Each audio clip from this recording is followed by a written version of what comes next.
যাবো ভেতরে। আমরা আসার আগে কিন্তু বরযাত্রী চলে এসেছে, ঠিক আছে। আর এটা হচ্ছে মেয়ের বিয়ে।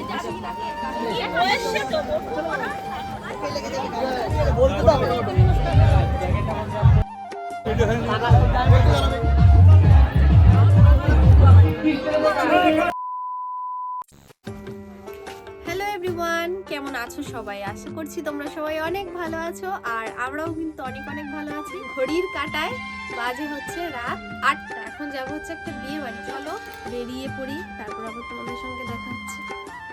5 minutes later. বাড়ি থেকে বেরিয়ে 10 মিনিট সাইকেলের পেছনে বসে থেকে এখন পৌঁছে গেছি বিয়ে বাড়িতে। যাবো ভেতরে। আমরা আসার আগে কিন্তু বরযাত্রী চলে এসেছে, ঠিক আছে। আর এটা হচ্ছে মেয়ের বিয়ে।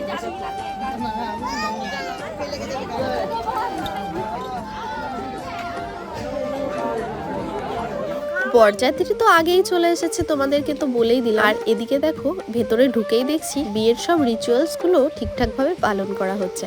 যাই হোক, দেখো ওদিকে যা যা রিচুয়ালস ছিল সেগুলো সেরে কিন্তু বিয়েতে বসে পড়েছে। এবছরের শীতের শুরুতে কিন্তু প্রচুর বিয়ের নিমন্ত্রণ পেয়েছি বা খেয়েছি। এ বাড়ি মানেই তো এক আলাদাই ব্যাপার। তারপরে হয় যদি সেটা শীতকালের বিয়ে বাড়ি, তো কোনো কথাই নেই। তাড়াতাড়ি সেই কারণে আস্তে আস্তে দেখছি বিয়েতে বসে পড়েছে। জায়গাটা ছোট হয়ে গেছে, একটু বড় হলে অনেক।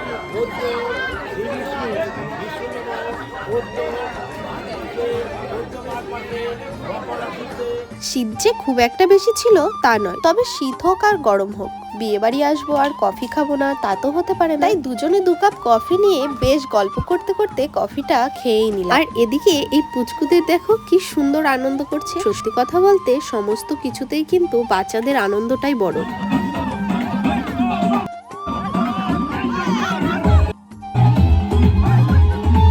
আমাদের মতো সাধারণ ঘরের মানুষের কি হয় বলতো? একজন বাবা তার জীবনের সবটুকু দিয়ে আজকের দিনে মেয়েটার বিদায়ের সমস্ত ব্যবস্থা করে, তবুও যেন মানুষের চোখে কোথাও একটা কমতি থেকেই যায়। আজ এই বিয়ের অনুষ্ঠানটা আমাদের মতো মধ্যবিত্ত ফ্যামিলির থেকেই হচ্ছে, তাই কিছুটা হলেও ব্যাপারটা আমি ফিল করতে পারি। তাই নিজে থেকে এই কথাগুলো আপনা আপনি বেরিয়ে গেল। যাই হোক, আমরা কিন্তু বেশ কিছুক্ষণ এখানে দাঁড়িয়ে রয়েছি, তাও ধর 15-20 মিনিট দাঁড়িয়ে থাকার পরে অবশেষে কিন্তু খাওয়ার একটা সিট পেয়েছি, মানে দুজনাই। তাই আর দেরি না করে বসে পড়লাম খাওয়া দাওয়াটা সারতে।